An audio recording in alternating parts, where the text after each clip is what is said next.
ሰላም ጤና ይስጥልን ተመልካቾቻችን እንደምን ዋላችሁ እንደምን አመሻችሁ ከአንከር ሚዲያ ዝግጅት ክፍል ያክብሮ ሰላምታችን እናቀርባለን። የአማራ ፋኖ ህዝባዊ ድርጅት የወሎ ጠቅላይ ግዛት አዛዥ ኮሎኔል ፋንታው ሙአባ ለብልጽግና እጃቸውን መስጠታቸው ተገለጸ። ዛሬ አዲስ አበባ መድረሳቸው ነው ያገኘነው መረጃ የሚያመለክተው።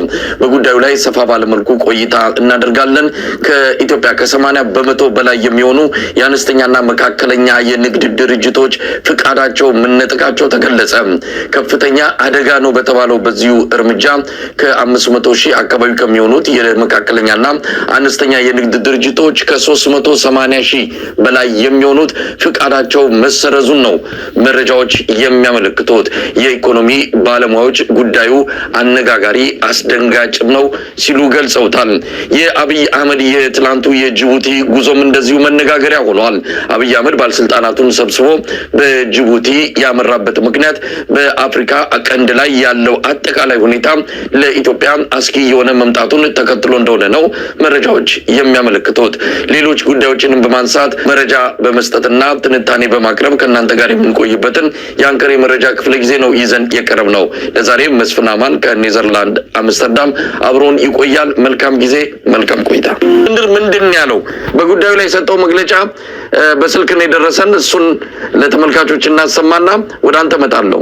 የአማራ ፋኖ አንድነት እየተጠናቀቀ በሚገኝበት በዚህ ወቅት የአፋሕድ ማዕከል በስሩ የሚገኙ ሁሉም የጠቅላይ ግዛት እዞች ራሳቸውን ከሰርጎ ገቦችና ከጸረ ፋኖ አንድነቶች እንዲያጸዱ ባስተላለፈው መመሪያ መሰረት እዙ በጎንዮሽ ጥልቅ ግምገማ ሲያደርግ እንደነበር አትቷል። ከግምገማው በኋላም ውሳኔ ማስተላለፉ ይህም ውሳኔ ኮሎኔል ፋንታሁን ሙአባና ሌሎች ካላቸው የኃላፊነት ቦታ እንዲነሱና እንዲታገዱ መወሰኑንም ገልጿል። ከዛም አስታውቆ ኮሎኔል ፋንታሁን በየትኛውም እንቅስቃሴ ላይ እዛችንንም ሆነ ድርጅታችን የማያውቁ መሆኑን አሳውቃለን ብሎ ደምድሟል ማለት ነው። አሁን ዛሬ የምንሰማው ኮሎኔል ፋንታሁን ትናንት ሌሊት ተሰውረው ወደ ዳውንት ከተማ ገብተው የአገዛዙ ሄሊኮፕተር መጥቶ ይዟቸው ወደ አዲስ አበባ እንደሄደ ሰምተናል። ያሉበት የተለየ ሁኔታ ደግሞ መረዳት ይጠበቅብናል። በዚህ ቁም ነገሩ ምንድነው? ቁም ነገሩ ወደ አገዛዙ የወሰዳቸው ከተማ ወደ መድረክ ላይ ይወጣሉ።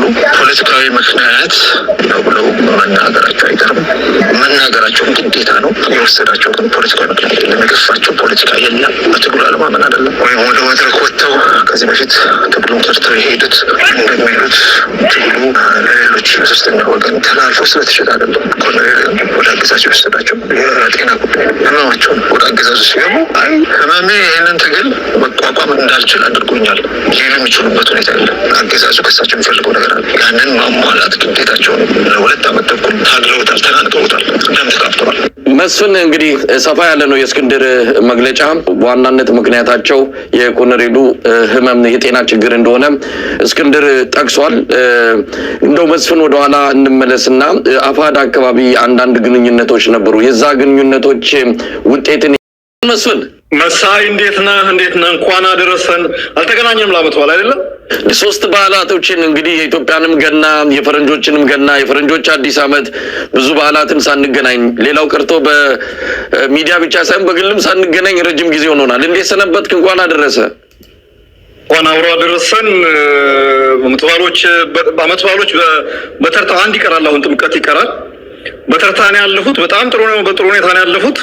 አሁን አውሮፓ ከብርዱ ጋር እየተጋፈጠን ነው እና በዓሉ በጣም ፋይን ነው። በጣም ደስ የሚል ነገር ነበር። እንግዲህ በዚህ ወቅት ላይ የሆኑ በርካታ ጉዳዮች አሉ። ዛሬ በትልቁ እየተነሳ ያለው የኮሎኔል ፋንታው ሙአባ ወደ ብልጽግና መንደር መግባት ነው። ዜናውን በተመለከተ የአፋሕድ ዋና ኃላፊ ወይም ደግሞ የአፋሕድ ሊቀመንበር እስክንድር ነጋ መግለጫ ሰጥቷል። እሱንም መግለጫ ባጭሩ እንሰማለን። ጉዳዩን በተመለከተ ከጠዋት ጀምሮ ነገሩን ለማጣራት የተለያዩ የአፋሕድ አመራሮች ጋር ስልክ ደውለናል። መግለጫ እንደሚሰጡ ጉዳዩን በተመለከተ እንደዚሁ ክትትል ሲያደርጉ እንደነበረ ነው የገለጹልን። ላለፉት 5 ቀናት እንደተሰወረባቸውና የት አካባቢ እንዳለ እንዳላወቁት ኮሎኔሉን ማለት ነው ከገለጹ በኋላ ዛሬ በአውሮፕላን ወይም በሄሊኮፕተርም ተብሎ ነበረ። እንግዲህ ያው መጨረሻ ላይ ያየነው በፎቶግራፍ አውሮፕላን ላይ ሲወርድ እንደሆነ ነው የተመለከተው። ቀደም ሲል አብሮት የነበረውና በጉዳዩን ሲያመቻች እንደነበረ የሚጠረጠረው ማስረሻ ሰጤም አቀባበል እንዳደረገለት ነው የሰማነው። መስፍን ጠብቃል፣ ጠርጥራል እንዲህ አይነት ነገር ይከሰታል ብለህ?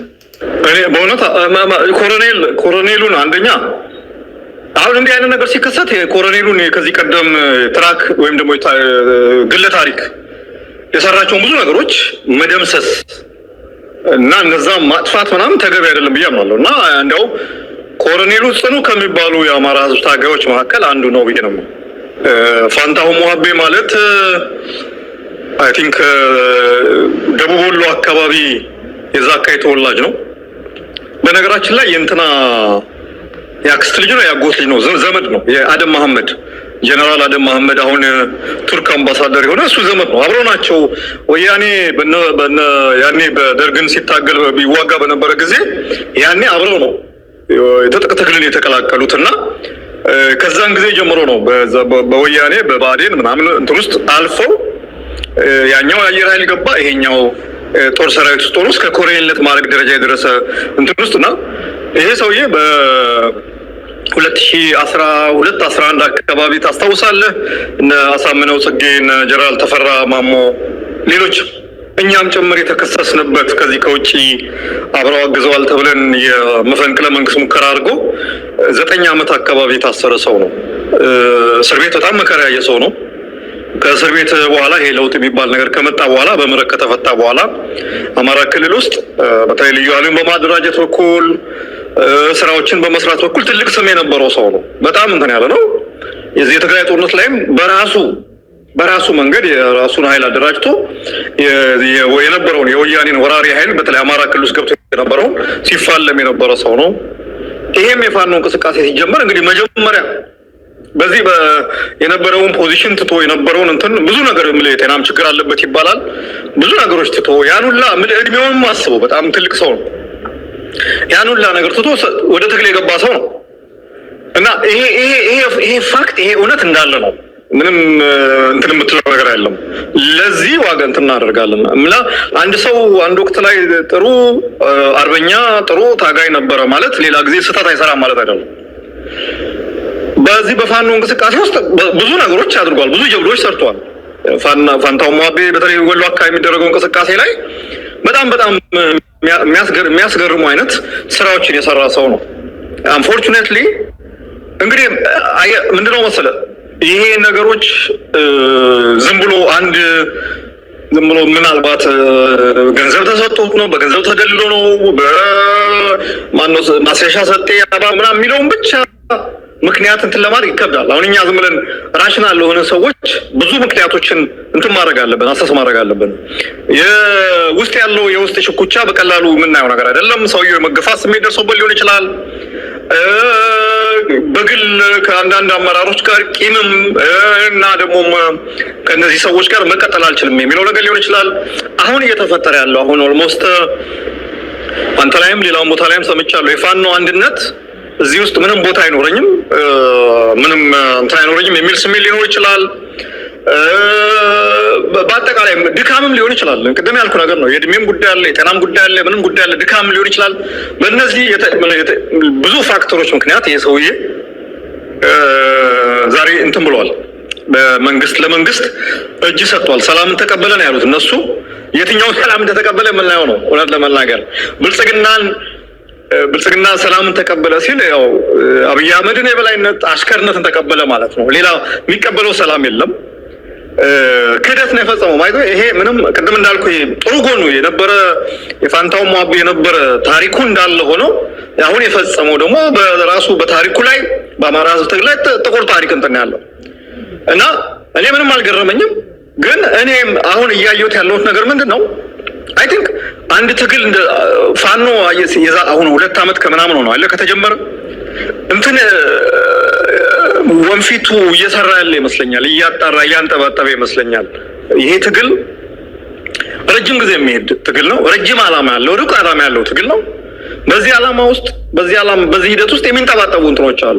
መጀመሪያ ላይ ሞቅ ብሎት በአጭር ጊዜ ቤተ መንግስት የሚገባ መስሎት ወይም ደግሞ ያጣውን ስልጣን መልሼ አገኛለሁ ብሎ ወይም ደግሞ አየር ኃይል ውስጥ የሆነ ነገር ጀነራል ሆናለሁ ብሎ አስቦ የገባው ሮጦ የገባው ካድሬው ምናምኑም እየቆየ ሲመጣ እዛ በረሃ ውስጥ ምግቡም ኮሸሮም መከራውም ተኩሱም ምኑም ሌላውም ድሎቱም ሲቀርበት እንትን ማድረጉ አይቀርም እና ይሄ ኃይል አሁንም በነገራችን ላይ በእርግጠኝነት የሚቀርባሉና ተንጠባጥቦ ተመገባሉ እየተንሳፈፈ ወንፊቱ እያራገፈው መውጣቱ የማይቀር ነው።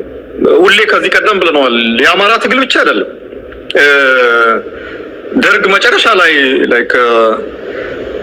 ሊወድቅ አካባቢ አንድ አመት ሲቀረው ነው አይደል? አብርሃም ያየና ጋሽ ገብረመድህን አርአያ ለደርግ እጅ ሰጡ።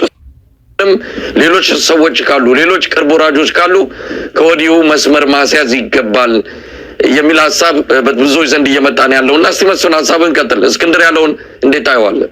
ምን ዲቴል ውስጥ ሳንገባ ምኑም ሌላውም ድሎቱም ሲቀርበት ምንተም ማድረጉ አይቀርም ነው ብሎ